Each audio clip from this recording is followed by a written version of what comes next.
It is going to be a great time because you know who's going to be there. Big Daddy Tim Wilhite. Let me just step over to Tim real. Come on over, Gail. Tim, I have to say that it is the #1 condiment in the United States. Everybody loves salsa, but you're going to show us some tips on making good salsa because you have the Timoteo salsa. That's award-winning. We do. We sell Salsa Timoteo, and we've actually been involved in the contest since 1996. Back then, we took Grand Champion, and we've taken about 5 Grand Champion trophies, totaling 24 trophies for the Hemophilia My Nana's Best Tasting Salsa Challenge. Well, congratulations. Good for you. But you're going to show us some tips this year that, you know, if people want to get into this later, that maybe they could win. So let's tell them a few secrets on how to get started. What do you think? All right, let's get started. You have to use tomatoes. Well, wow, you're a quick study. I know. Who knew? Well, you know what, and I'm going to teach folks how to do it the easy way. Now, of course, everybody loves a nice, fresh, vine-ripe tomato, but you know what I like to do? I cheat a little bit. So I get these canned tomatoes here. You know, the canned tomatoes are very consistent. There's not spoiled tomatoes in there. They do a nice job at making sure you get a nice quality tomato.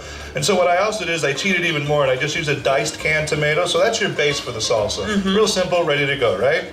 The next step we want to do is you want to have some nice scallions. And of course, just like you see here, just dice those up real nice, just like you see here. About a ½ cup of scallions. We'll just pour those right in here like this. What do you think? Oh, I like that. Now, the next ingredient was something that I didn't know that you put in salsa, and you said it's key. As a matter of fact, we do think it's key. The yellow hot here is very key. Look at this one. This thing's enormous. But the yellow hot here brings a lot of flavor to the salsa. It's not overly hot. So we're going to make kind of a mild to medium salsa by putting in 2 of these yellow hots into the salsa here. And as you can see, we've kind of diced them up real fine, just like that. And you used 2 cans of salsa for the 2 medium. Oh, great point. I'm glad you pointed that out. We used 2 28-ounce cans of the tomatoes for the base, ½ cup of the scallions, and now we have 2 of the yellow hots themselves. So for those of you who've seen those in the store, now you know what they're good for. Absolutely. They're not just for decoration anymore. But you got to add a little heat to it. We do. So what we want to do to spice it up, just kick it up just a notch, we'd use this here jalapeno. The classic jalapeno. And the jalapeno is about 5,000 Scoville units, and the Scoville unit is a measure of heat when you're talking about chilies and salsas, for instance.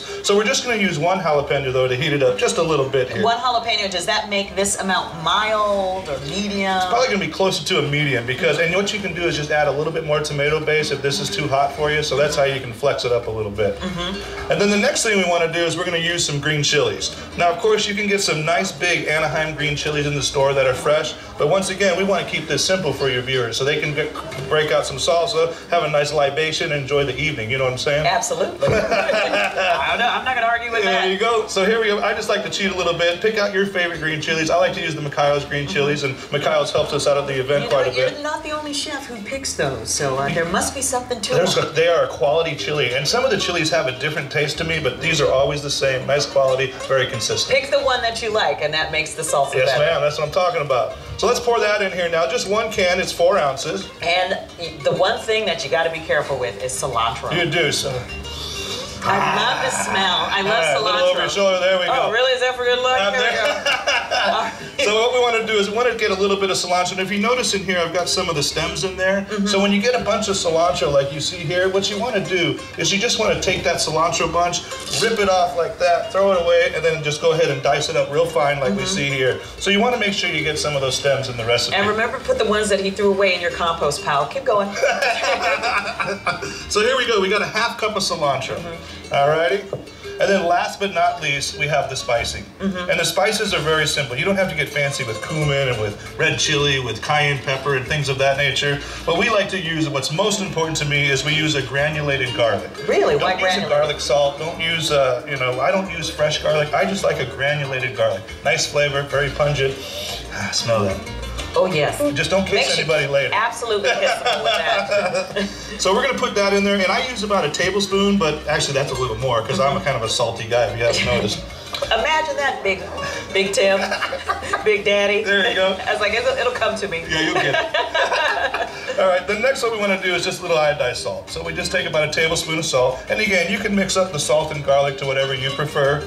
There we go, a little bit of salt. Man, look how pretty it is. It's almost as pretty as you. Oh, that's a stretch. French. Thank you very much, Big Daddy. I have to tell you, now you're a judge at this event. As a matter of fact, I am. I've evolved into the head judge, and I really enjoy it. I love going out to the Mayana's Best Tasting Salsa Challenge, judging all the salsas, and I provide some direction for all the rest of the judges to make sure that they pick a good tasting salsa that's got good flavor with all the ingredients kind of mixed together. You don't want one overpowering the other one. So when the contestants come out, we want to make sure that they take the time to make a nice salsa like this that's well blended.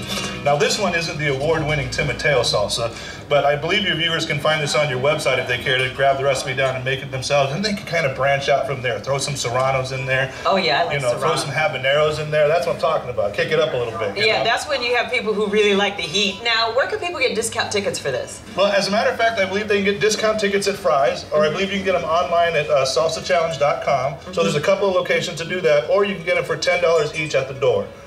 And there's lots of parking. They've got it all set up for you, so come out to Tempe Beach Park. The event is from 11 to 6 on Saturday. We look forward to seeing everybody there. And look out for Big Daddy, because I'll be there too. And remember, because Nick Christie asked, do I have to have the chips because he's carb-free? And they'll give it to you in a souffle cup if you don't want the carbs. But I think you should have the chips because, you know what, it's for a good cause. All right, and if you want more information about My Nana Salsa Challenges, visit salsachallenge.com or call the number you see right there on the screen and eat the chips.